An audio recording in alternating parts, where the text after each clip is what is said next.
Welcome to this deep dive. We're going to cut through the noise today and get right to the heart of the recent Elastic N.V earnings results. Yeah. It's for Q4 and the full fiscal year 2025. Yeah, lots to unpack here. Definitely.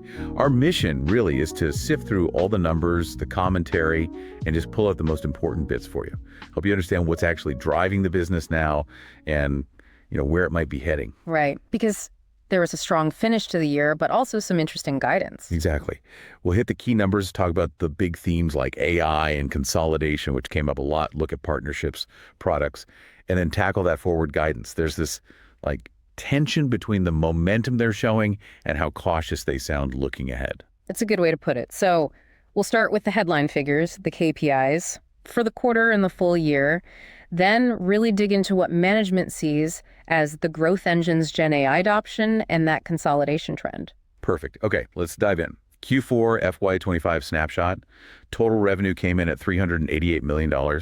Yep, and that's a solid 16% increase compared to the same time last year. And Elastic Cloud revenue was a big piece of that, right? Saw some strong growth there. It really was, up 23% year over year. That cloud segment continues to be a major driver. And importantly, profitability, they kept showing leverage. The non-GAAP operating margin came in at a healthy 15% for the quarter. And that wasn't just a Q4 thing. It helped them finish the whole fiscal year also at 15% non-GAAP operating margin. Which is what, about 400 basis points better than the year before? Exactly, around 400 basis points improvement. It really shows that focus on, growing, but doing it efficiently. Disciplined execution. Seeing that margin alongside the growth is definitely key. Now let's talk customers, especially the bigger ones. Right. They finished the year with over 5,510 customers spending more than $100,000 a year. That's a critical group for them. Super important. But here's the bit that really jumped out at me. The $1 million plus customers. They added more of those than ever before in a single year. Yeah, that cohort is now over 210 customers. A record number of adds in that top tier. That's a really strong signal about landing bigger deals and expanding within those large organizations. It absolutely is. And management pointed to a specific metric that kind of backs this up, didn't they? Something about subscription revenue. They did. Subscription revenue excluding the monthly cloud piece. So basically think of it as their direct sales-led business, not the self-serve cloud stuff. Gotcha. How did that perform? It grew 19% in Q4, and for the full fiscal year, it was up a strong 20%. It gives you a clearer view of how those investments in the enterprise sales team are paying off. Okay, that makes sense. And looking forward, CRPO, current remaining performance obligations, that gives some visibility, right? Right. That's the revenue they expect from existing contracts over the next 12 months. That grew 18% year over year. And reached about $1 billion. Approximately $1 billion, yeah. So that's a pretty significant baseline as they head into fiscal 26. Okay, so strong numbers overall, good traction with big customers. But what's really pushing this forward? You mentioned two themes from the call. Yeah, two really powerful and kind of linked themes came through loud and clear. Generative AI and enterprise consolidation. And it feels like these aren't just buzzwords for Elastic, they're actually translating into customer adoption, into deals. Let's dig into Gen AI first then. What's the momentum look like there? It sounds pretty substantial and like it's picking up speed. They said over 2,000 Elastic Cloud customers are now actively using the platform for Gen AI stuff. Okay, 2,000 customers. And crucially, within that group, over 310 are the $100K plus customers. And maybe even more telling, a full quarter, 25% of their $1 million customers are already using Elastic for Gen AI. Wow. Okay, so it's not just small experiments. Seems not. The way they talked about it suggested customers are moving past just kicking the tires and are actually implementing Gen AI in production. And Elasticsearch being a vector database is obviously huge here. How are they standing out? Exactly. They keep noting it's the industry's most used vector database, which gives them a massive advantage, just that footprint. But they also highlighted a specific tech called Better Binary Quantization, BBQ. BBQ, okay. Sounds tasty. What does it do? Yeah. Well, basically, vector databases store data so AI can find similar concepts fast. BBQ compresses those vectors really efficiently. Why does that matter? Faster searches. Faster searches, yeah, especially with huge amounts of data, which means better performance and it costs less to run. This is critical for big demanding AI applications. They actually tied this BBQ tech directly to landing a 7-figure deal with an international defense agency. Okay, so a concrete example of tech differentiation winning big business. Precisely. It shows how that R&D translates. And that ties into RAG, right? Retrieval Augmented Generation.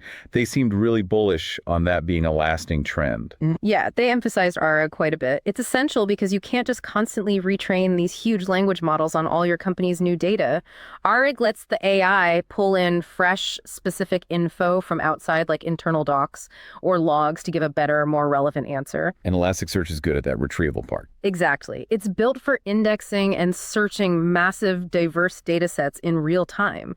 Management sees providing that real-time, grounded context for LLMs as like fundamental for enterprise AI and a core strength for them. Makes sense. Okay, so Jani is clearly pushing things. What about the other big one you mentioned, consolidation? Right, consolidation. This is being driven a lot by the macro environment. Companies are really looking hard at their spending, trying to simplify things, cut down on the number of tools they use. Fewer vendors, less complexity, maybe lower costs. Pretty much. Instead of separate tools for search, observability, security, they want platforms that do more. And that's where Elastic's pitch comes in, offering all that on one architecture, often with a good value to cost ratio. It helps customers kick out other point solutions and consolidate onto Elastic. Did they give examples of that happening? They did. They mentioned a big one, a multi-year 7-figure expansion deal with a major international bank. So an existing customer spending a lot more. Exactly. The bank was consolidating a bunch of observability tools onto Elastic, and features like their phrase and tier storage, which makes keeping old data cheaper, and the AI assistant helped make that move make sense financially and operationally for the bank. You mentioned frozen tier, and they talked about LogsDB too. Why are features like that important for these consolidation plays? People might not know the specifics. Good question. When companies consolidate, they often bring huge amounts of data over. Managing the cost of storing all that is, well, critical.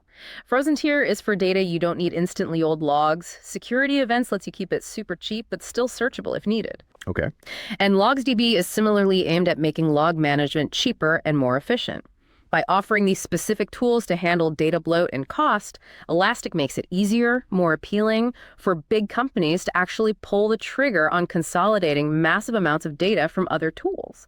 It strengthens the whole value proposition. Right. It's not just about features, it's about enabling the consolidation financially. Exactly. And that focus on efficiency is apparently helping even where budgets are tighter, like parts of the U.S. public sector. They mention winning work there despite longer sales cycles. Okay. So product and value are hitting the mark. Yeah. What about sales strategy? Are they changing anything for fiscal 26?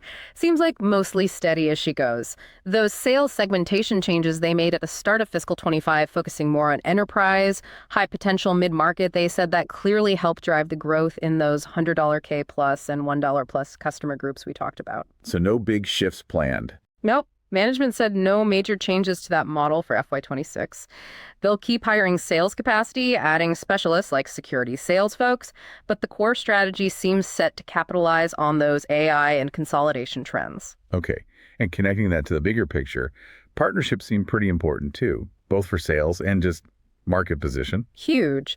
A big announcement was a new 5-year strategic collaboration agreement, an SCA, with AWS. What's the goal there? Make it easier to use Elastic on AWS. Basically, yeah. Simplify adoption through the AWS marketplace, tighter integrations, joint sales efforts. They specifically called out accelerating AI innovation as a key focus for this partnership. And the Google Cloud relationship, also growing. Seems so. They highlighted Elasticsearch being the first third-party native grounding engine on Google Cloud's Vertex AI platform. What does that mean in practice? It means if you're building AI apps on Google's Vertex AI using their Gemini models, you can seamlessly plug in Elasticsearch to handle that critical ARG function, pulling in your own data to make the AI smarter. It's a pretty significant integration. Got it. And product-wise, serverless Elastic Cloud is now generally available, GA, on both AWS and Google Cloud. How big a deal is that? Serverless is pretty key, I think, especially for customers doing modernization pushes. It takes away the headache of managing the underlying infrastructure. You just use the search, observability, security capabilities. More flexible, less operational burden. Right. Makes it easier to adopt Elastic Cloud. They said early adoption is meeting expectations and it's already helping win deals. probably by lowering that barrier to entry for new projects or migrations. And security. Still seeing movement there. Yeah, definitely. AI features are helping a lot. Attack Discovery, which is now GA, and the AI Assistant are driving interest, leading to wins against competitors. They mentioned the Siemens deal again. That big tech company chose Elastic SIM platform, citing flexibility and AI. Right. Plus, they're building tools like a new SIM migration tool specifically to make it easier for customers to ditch their old legacy security systems and switch to Elastic. That addresses a major pain point in consolidation. And the recent acquisition, Keep. Where does that fit? Keep is all about workflow automation across the platform. Think AI ops consolidating alerts, automating how incidents are handled. It ties into the whole platform story, helping customers do more with the data they have in Elastic, make it more actionable. Okay, so results, drivers, products, partnerships. Let's turn to the outlook. What did management actually guide for fiscal 26? All right, guidance. For Q1 FY26, the current quarter, they expect total revenue between $396 million and $398 million. Which is about 14% year-over-year growth at the midpoint. Correct. And non-GAAP operating margin for Q1 projected around 11.5%. Okay, and for the full fiscal year 26? Full year, they're projecting total revenue between $1.655 billion and $1.670 billion. That implies roughly 12% year-over-year growth at the midpoint. 12%. And they expect the full year non-GAAP operating margin to improve to about 16%. Okay, so we just heard about 16% growth in Q4. They're guiding 14% for Q1, but then the full year midpoint implies 12%. How do we square that, especially with all the momentum we just discussed? Yeah, that's the key question. Management was very direct.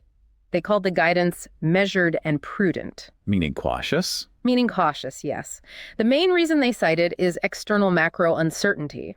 They're specifically worried that some of the slowdowns or longer sales cycles they saw in the U.S. public sector could potentially spread more broadly across the business. So that 12% midpoint bakes in some potential slowdowns they haven't necessarily seen everywhere yet. Exactly.